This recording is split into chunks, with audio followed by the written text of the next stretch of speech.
Hello, everyone. It's Alvin Giroux of the Giroux Effect Live, and I have a great episode for you guys today. Man, on my channel, I pretty much want you guys to listen to interviews that's going to give you value in your life. And I have Brian Wilson, a recent graduate of South Alabama, man, and he's going to give you some gems today. And it's so empowering having this guy next to me because I knew this guy since high school, since I was a freshman in high school. And we went to the same high school. And guys, he looked out for me. He taught me wrong. He taught me the wrong I did. He taught me the right. And he just praised me. This is a humble guy. And y'all going to love this interview, man. How you doing, Brian? I'm doing good, man. I'm just happy to be here, happy to be on your channel, be able Man, to talk with you. appreciate you for coming, No man. problem, no problem. Man, so look, you just graduated. Yeah. How was that feeling? Man, it was just relief. Yeah. Like, weight off my shoulders. Going 4 years, just being in school, high school, elementary all the way to high school, Yeah. then going straight into college, and being able to finish that, it was just a relief to be Man, yeah. done. So, our people, African American men, just we overcame so much. Mhm. And, to be an African American male and graduate college, just tell me about that. Like, that's, Man, it's an accomplishment because South Alabama's a PWI, so Yeah. all basically mostly white institution is already against you going in there. So just being able to come out on top, being able to graduate in 4 years and not having to stay extra years because I'm not doing what I'm supposed to do, but going in with the right mindset to keep going, it just feel good to be able to actually say I walked the stage. what was your major? My major was exercise science, so I was health and fitness concentration. So I graduated with a bachelor's in science. So, were you working with the football team? Or? My fall and spring semester, my fall semester of my senior year, I worked with the football team in the mornings with the rehabilitation and stuff, and in my spring semester, my graduating semester, I worked with the women's basketball team with the athletic trainers. So, tell me the preparation of you was working with the football team, then you started working with the ladies team and stuff. Just tell me about the preparation and just the focus of that. So within South, they incorporate having to do internship hours. So with me, I just had to find an intern. When I got with the football team, it was a good experience. It taught me how to use most of the machines and more of the rehabilitation things. But when I got with the women's basketball team, Miss Trinity Lambert, she's the head athletic trainer with the women's basketball team, and she actually helped me more by telling me why I'm using this equipment to rehabilitate this part of the body, and it just helped me learn that even though it's a machine you can use for a lot of different things, you have to know why you're using it. So Okay. doing with that Wow. just helped me out. Just simple stuff, man. So, tell the youth, because there's a lot of young individuals watching my show. So, just tell the youth about why internships are important and why you suggest that we go to internships. I mean, internships, they're important because it gives you working hours. So you know what you're doing and hands on. I mean, the classroom, great. Learning about it is great. But being able to put your hands on the material and incorporate what you're reading with what you're doing, it helps you way more. And then when you get in the field, the hours that you work show that you have experience. Even if you graduated college, graduated high school with a 4.0 GPA, know everything there is to know, but if you don't know what you're doing, don't actually know how to put your hands on and do what you know how to do, then it still won't matter what you know in your head. It's about how you can do it. And actually, I also want to say that knowing people, like get it communicated, get in groups that help you better yourself, because it's not. Sometimes it goes by who you know and not even what you know. So that's a big key to it. Yeah. Man, so you just saying be around people that betters you. Yeah. So, I see that you're in a fraternity, Mhm. Kappa Alpha Psi. Kept outside. Man, tell me about the experience, man. Just tell me about the experience of being in the brotherhood a fraternity that's so powerful. Just It, talked about that. being in Kappa Alpha Psi, man, it just it brings you people that you wouldn't even know.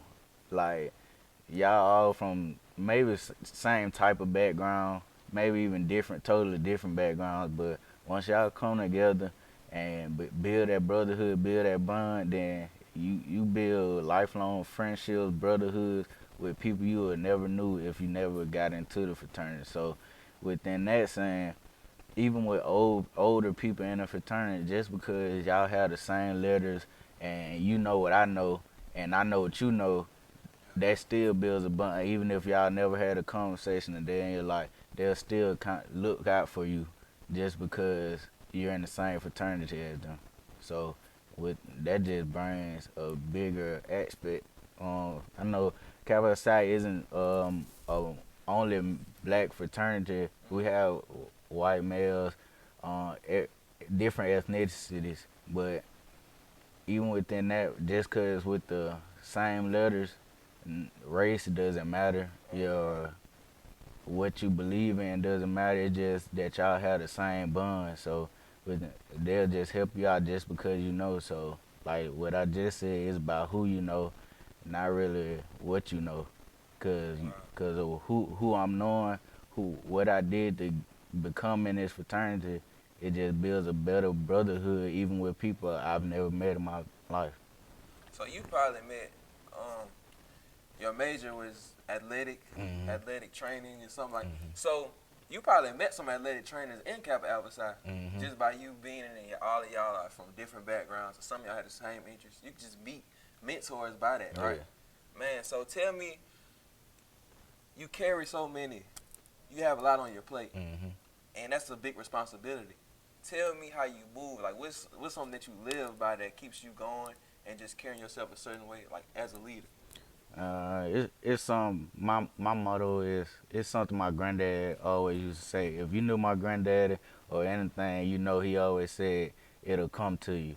Like that was his slogan. So within it'll come to you. It's just how you interpret it. Like if you work for it, if you need it, if you keep working, if you keep doing what you have to do to get it, then eventually it'll come to you. So with me having so much on my plate, I mean, you gotta learn how to balance. I mean, working full time, school full time, interning, research jobs at South Alabama. You just gotta know how to work things out to make it easier for you and also to be able to handle everything and still have a social life. So with my granddad's slogan, I worked for it. I kept going. I mean, I might complain sometimes, but it ain't gonna help nothing. So you still got to keep going, and eventually it came to me. I got a future job lined up, and it just it came to me because I kept working for it. That's what's up, man. So let's go back to your younger years, your high school years, elementary years, and Hmm. stuff. Let's talk about what school you went to in elementary, middle school, and let's talk about your high school years because you went to Madison C. Blunt, and talk about how Madison C. Blunt just, a lot of people don't know. Some people, our teacher said Madison C. Blunt is a baby university. Hmm. Explain that to them and just tell them like what we gained from going to Blunt High School. You know what I'm saying? All right, first I'm gonna say I went to Forest Hill Elementary, then I went to Sims Middle School. So within that was two totally different Yeah. environments. Going from a black elementary school to a white middle school, and then going back to a predominantly black high school. But within Blunt, man, it's a baby university because I mean, at Blunt, you're a family. Yeah. You really feel like you're more of a family than I'm going to school every day. Hmm. But within being a baby university, like Mr. Wood said, leopards lead the way. You Right. don't. We make this something, don't get made into one. And within just saying that it's a baby university, you have to do so much to even get out of Blunt. Really, I Right. mean, we get the bad stigma by the media and stuff, but you have to be accredited in some way, in two different ways to even graduate from Blunt. So within saying that, it gives you a step forward coming out of Blunt to be able to be. You might have to get what's the name of the word? You have to credential. You have to credential either on ACT. So ACT, you have to. They had ACT prep, and you had to credential on there. You had to credential Yeah. either a Our nursing. responsibility. Yeah, it's different ways you have to credential to even come out of Blunt. So that's building like college.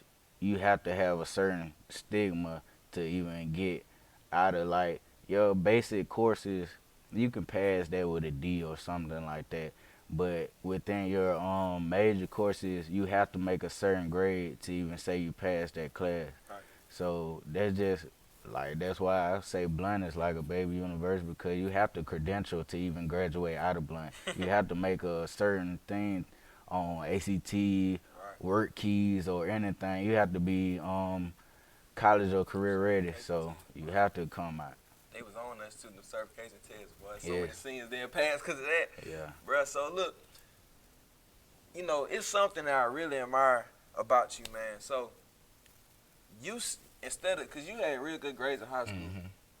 straight A's, A's and B's, all of that, over a 3.0. Mhm. So just, instead of going out into like a D1 or HBCU, all that, you stay in Mobile, you stay where you're from. Mhm. So just tell me, like, you didn't get into anything while you was down here. You still kept a great reputation. No babies. No STDs for that. No, I had none of them either. Yeah, you haven't went to jail from my knowledge. That's good, man.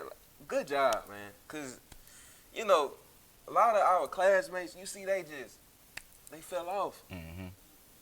Cause they stayed, it's so many distractions. Just tell me Yeah. how you just got rid of distractions, locked in. Now you graduating college, man. That's good. I'm gonna say the only thing that did happen to me negative, but it wasn't my fault. I got shot like in 2018, so Oh, I got shot. It wasn't even something that was my fault. It was somebody trying to get me to get robbed, and I ain't wow. have none. So, but Dang. staying in Mobile, like I really stayed in Mobile to help my mom and dad out because I wanted to go to Auburn, but I know they was gonna have to pay more out of pocket and stuff for me because I didn't have a scholarship. I mean, I had good straight A's in college and stuff, man, high school, but I ain't really get no scholarships to nothing big enough for to compensate them that they didn't have to pay anything. So I stayed home, and the I'm gonna tell you something smart to do, right? If you stay home or anything, take out your grants. Don't take out loans. If you got the means to pay the rest of it, it's best to just take out the grants they give you because you don't have to pay grants back. But the loans is what eat people up. So now that I graduate, I don't have nothing to pay back to no school because every semester I just pay out of pocket whatever I had left to pay. So the most I had to pay was like $2,000 or up to $3,000 around that. Like 2,900 was the most one semester I had to pay. But that was like my last semester because I had so many intern hours I had to get. So you had to pay for that, for the fees and stuff. But the less I had to pay was like $900 out of pocket every semester. And I mean, they do deferment payments and stuff. So they give you time to pay for it. But that's what I did. But I just stayed at home to help my people out, help my parents out, my mom and my dad. So they didn't have to pay so much money for me to go off to school. I mean, education the same. It's just what you make it. It's just who you know, what you get into on campus. It just, you gotta know. That's what's up, bro. So I want to cut in a little bit. It's gonna be a little personal. Mhm. So a couple years ago, Blunt lost a good, well-beloved young man. Mhm. Chris. Just, do you believe in legacy? Yeah. Like, if somebody They leave something behind. leaves something behind, and Mhm. like, it's you. Mhm. So I know y'all were friends. So just tell me how that motivated you, and just like, he see you, he watching over you. Just what you want him to see, like with. Man, just that everybody we hang with, that all our people that all us were close, that we doing something to make it. Even if it's some of my homeboys, they rapping, some of us, we in school, some of us in the work field doing and good job, good paying job. In some type of way, we making it. That he was just thought he had just got him a new job. He was gonna be doing roofing, so he was about to start something that's helping him elevate. Like all of us doing something that's not keeping us down. Everybody trying to get better. So we, me, myself, that show him that I'm doing something successful that I can get somewhere. That's all we all are doing. That's all we can do. You know, when you lose somebody you close to, give them something that's gonna make them proud. Mm-hmm. Like inspire them, cause they already watching over you. They already making sure you straight while you down here. So just make sure that you put in the work and elevate yourself, Yeah. so they can be like, well, dang, he doing it, she doing it. Mm-hmm. You know what I'm saying, bro? So thank you for coming to the show, man. Yeah. No problem. Yeah, No problem, man. Yeah, man. You inspired me, bro. I can't wait till I graduate. I can't wait till I'm moving forward in life, You man. gonna So get it. congratulations to you on your journey, man. You gonna get